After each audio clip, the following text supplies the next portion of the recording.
Amazon. This isn't just a jungle. It's a network of hunters, rivals, and survivors. Every movement is calculated. Every sound is tracked. One mistake, one sound, one step too far, and the forest closes in. If you were standing in the deepest part of the Amazon right now, you wouldn't know you were in danger. That's what makes it dangerous. You'd hear insects, water shifting somewhere out of sight, leaves brushing against each other. Nothing dramatic, nothing urgent. But within a few meters of where you're standing, something may already be watching you. A predator that doesn't chase, a snake that doesn't warn, a cat that doesn't miss twice. The Amazon spans more than 5 million square kilometers. It holds 1 in every 10 known species on Earth. But numbers don't explain what it feels like inside. This forest does not announce its violence, it hides it. Here, survival isn't loud, it's patient. Every movement is evaluated, every pause carries risk. Most steps are safe, one isn't. And the deeper you go, the more you realize something unsettling. You are never alone here. You are simply unannounced in this vast jungle. But this forest isn't just vast, it's structured. And to understand the battles fought here, you first have to understand the system that makes them inevitable. The Amazon is not chaos, it is architecture. From above, it looks like endless green, but inside, it is structured in vertical layers, each one claimed, contested, and constantly in motion. At the highest level, emergent trees rise more than 60 meters into open air, their crowns exposed to full sunlight and wind. Beneath them, the canopy forms a dense ceiling that blocks nearly 90% of incoming light. Below that lies the understory, humid, dim, crowded with broad leaves adapted to capture what little sunlight filters down. And at the very bottom, the forest floor receives so little light that growth is sparse and decay dominates. Nothing here is empty. Leafcutter ants move in organized columns, carrying fragments many times their body weight. Underground, they cultivate fungus gardens with agricultural precision. Some colonies exceed several million individuals, each performing a specialized role. Their activity shapes soil composition and nutrient cycling. Insects feed on leaves, frogs feed on insects, snakes feed on frogs, raptors feed on snakes. The energy exchange is continuous and exact. When one species declines, others adjust. When one population rises, pressure builds somewhere else. Even the soil tells a story. Despite the forest's abundance, Amazonian soil is often nutrient poor. Most nutrients are locked within living biomass, not the ground. When leaves fall, decomposition is rapid. Fungi and microorganisms break organic matter down quickly, returning nutrients to roots before they wash away in rain. Water binds everything together. The Amazon River system releases more fresh water than any other river network on Earth. Seasonal flooding transforms forests into temporary wetlands, reshaping territory and altering feeding patterns. No branch is unused, no riverbank is neutral, no stretch of ground is unclaimed for long. Life here exists in layers, and every layer presses against the next, which means that at the highest levels of this system, where energy concentrates and competition sharpens, survival becomes something else entirely. It becomes strategic. And this is just the structure of the forest. We haven't reached the predators that use it yet. If you're enjoying this deeper dive into the Amazon, subscribe, because once these layers collide, the real battles begin. The apex predators, power without permanence. At the highest level of the Amazon's food web, power concentrates, but it never settles. The jaguar is often described as the king of this forest, and for good reason. Panthera onca is the largest cat in the Americas, and unlike other big cats that rely on throat suffocation, the jaguar kills differently. Its bite force, exceeding 1,500 pounds per square inch, allows it to pierce skulls directly. It targets the head, turtles, caimans, even armored prey, ending resistance instantly. It swims without hesitation, crosses rivers that would deter other predators, and patrols territories that can span dozens of square kilometers. But even that strength has limits. In the canopy above, the harpy eagle commands a different dimension of dominance. With a wingspan reaching over 2 meters and talons comparable in size to a grizzly bear's claws, it hunts animals that believed height meant safety. Monkeys, sloths, and large birds are taken in sudden downward strikes. The harpy does not chase across distance. It drops with precision. In the trees, it has few rivals. Below the surface, another authority waits. The black caiman can grow beyond 5 meters in length. It is one of the largest predators in the Amazon basin. Its armored body and crushing jaws dominate slow-moving waters, regulating fish and mammal populations alike. In flooded forests, it is often the silent presence that reshapes movement patterns without being seen. And then there is the anaconda. Heavy-bodied and built for constriction, the green anaconda thrives where water meets land. It does not rely on venom or claws. It relies on compression, muscle layered upon muscle. In shallow waters, resistance weakens quickly. Prey that can outrun predators on land lose advantage in current and mud. Even giant river otters complicate the hierarchy. Social, vocal, and territorial, they move in coordinated family groups. Individually, they are smaller than many of the predators they encounter. Together, they become disruptive forces, capable of harassing even caimans from contested river stretches. Here is the truth about apex status in the Amazon. There is no singular ruler. Dominance shifts by habitat. A jaguar commands land and riverbanks. A harpy rules the canopy. A caiman dominates deeper water. An anaconda thrives in marshy flood zones. Territories overlap, boundaries blur, and when two apex predators enter the same narrow stretch of river or forest edge, hierarchy is not guaranteed. Because in the deepest jungle, power is situational. It depends on terrain, on timing, on who moves first. And when those conditions align just right, the balance tips, sometimes violently, which is where survival stops being theoretical and starts being tested. Survival battles, where seconds decide everything. When conflict erupts in the Amazon, it rarely announces itself. There is no prolonged build-up, no warning roar echoing across valleys. Most battles begin in silence and end just as quickly. Along a slow river bend, a family of giant river otters patrols the shallows. They move with confidence, vocalizing constantly, sharp whistles, chirps, and low growls that carry across water. Their territory stretches for kilometers, defended aggressively.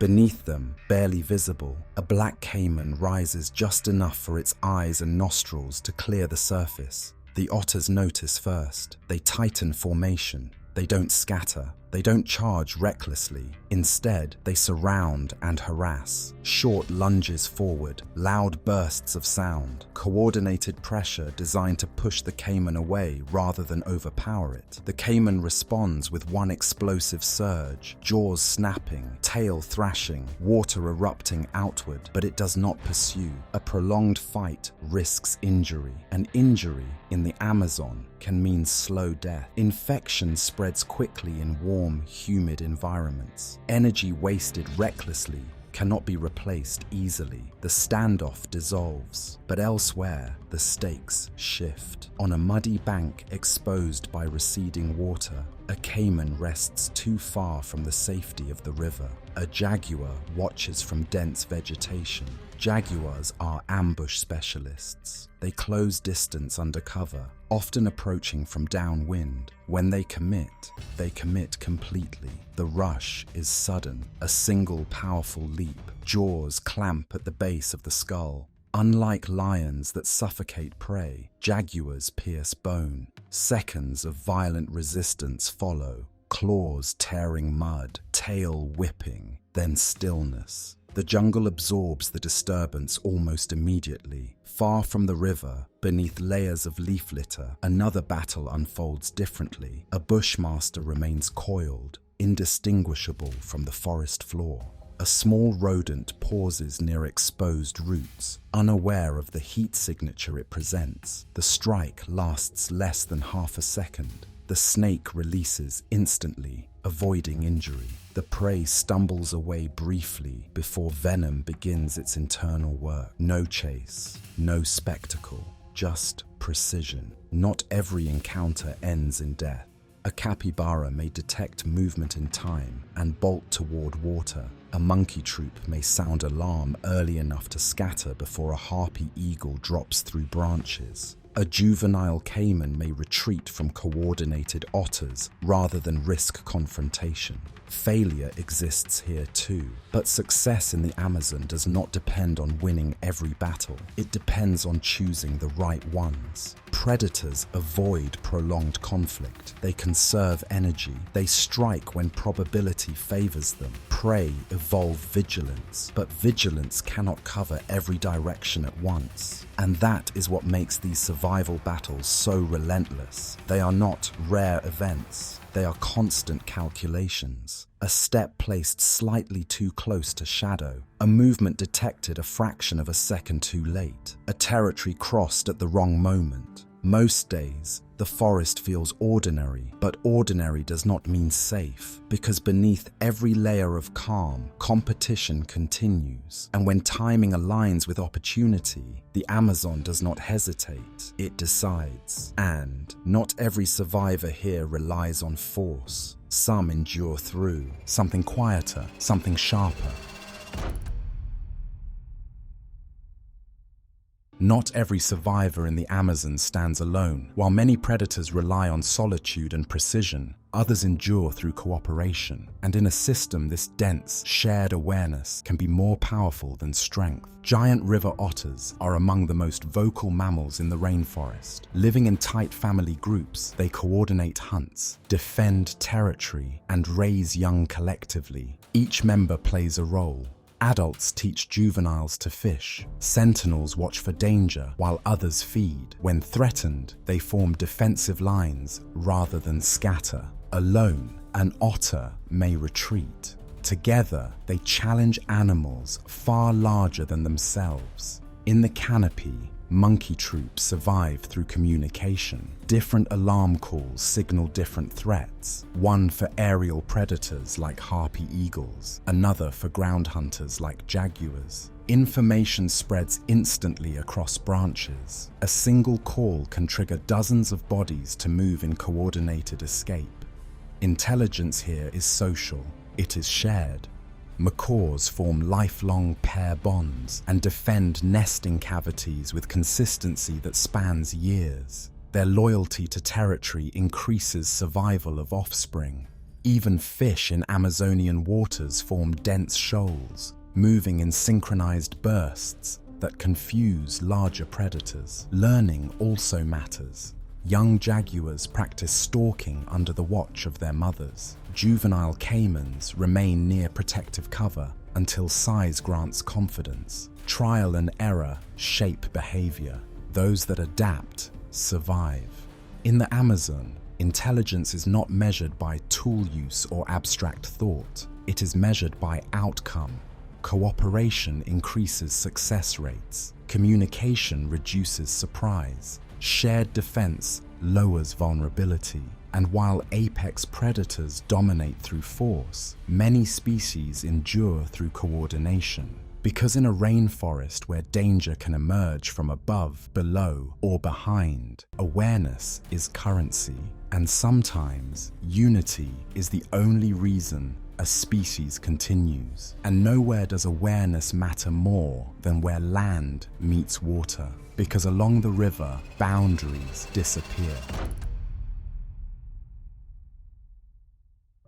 The Amazon River is not just a source of life, it is a pressure point. Stretching over 6,400 kilometers and fed by thousands of tributaries, it carries more fresh water than any other river system on Earth. But its importance goes beyond volume. The river dictates rhythm. It expands and contracts with the seasons, reshaping territory and cycles that determine who hunts where and who survives. During the wet season, water levels can rise more than 10 meters. Forests flood, dry land disappears. Fish disperse into newly submerged trees. Caimans expand their patrol zones. Anacondas move through waterlogged forest where prey loses stable footing.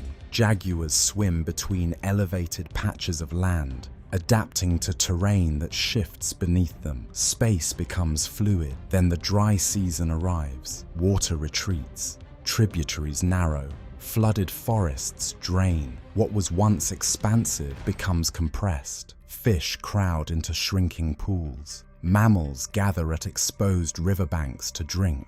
Movement corridors overlap, and overlap creates tension. A caiman resting in shallow water may now share space with giant river otters defending pups. A jaguar approaching to drink may encounter both. Anacondas, once concealed in flooded brush, lie exposed along muddy banks. The river compresses predators into proximity. Unlike land, water limits escape. Currents slow movement. Visibility drops to near zero. Sound travels unpredictably. Decisions must be immediate. No predator dominates every river scenario. Jaguars rule at the edge. Caimans rule deeper channels. Otters rule in numbers. Anacondas rule in ambush. The river does not belong to one. It belongs to whoever adapts fastest to its current state. And because the Amazon is always shifting, rising, falling, flooding, drying, conflict along its banks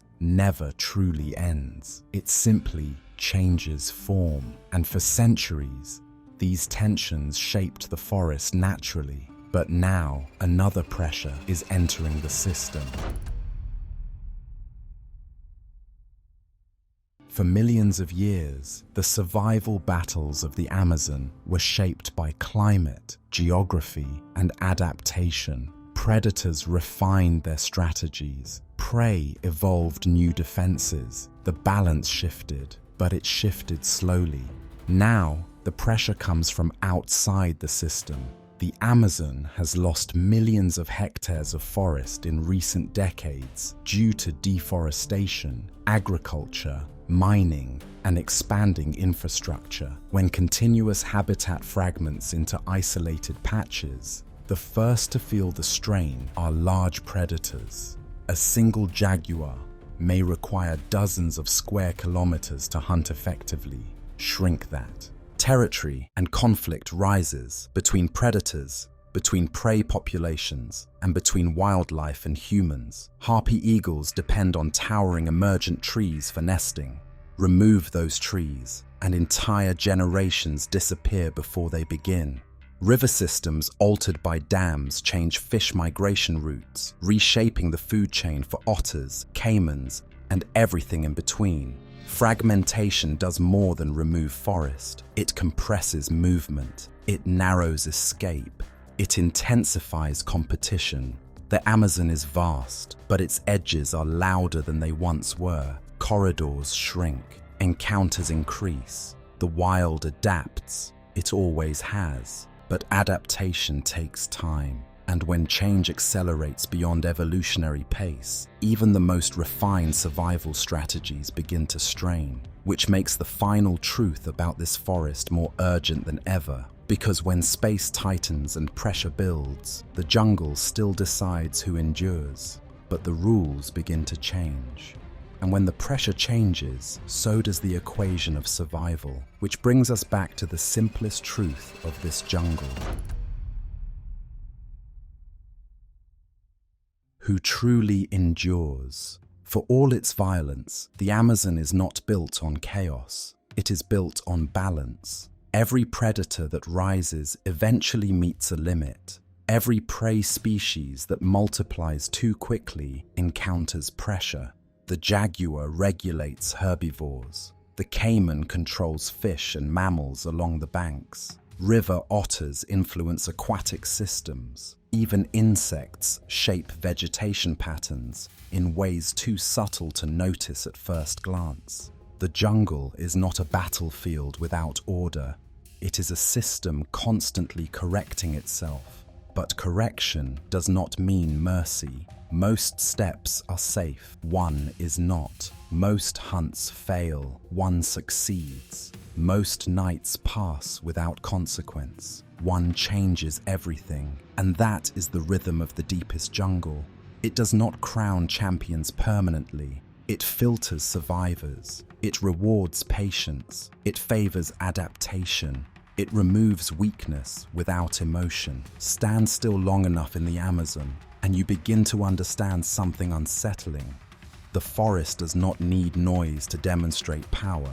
It needs time, because time reshapes territories. Time removes the careless. Time strengthens the prepared. In the wild, Amazon, survival is relentless, not because it is cruel, but because it is precise. And when the canopy darkens and the river slows under moonlight, the same rule remains. Something hunts, something hides, something learns, and the wild decides who stays. So now you know, the Amazon doesn't end when the camera pulls back. The battles continue. Somewhere right now, something is hunting, something is hiding, something is learning. This forest doesn't pause. It filters, it tests, it decides. If this changed the way you see the wild, subscribe and stay with us. There are deeper layers, darker rivers, and stranger survivors waiting to be uncovered. Because in the Amazon, survival isn't a moment, it's a system, and we've only just stepped inside.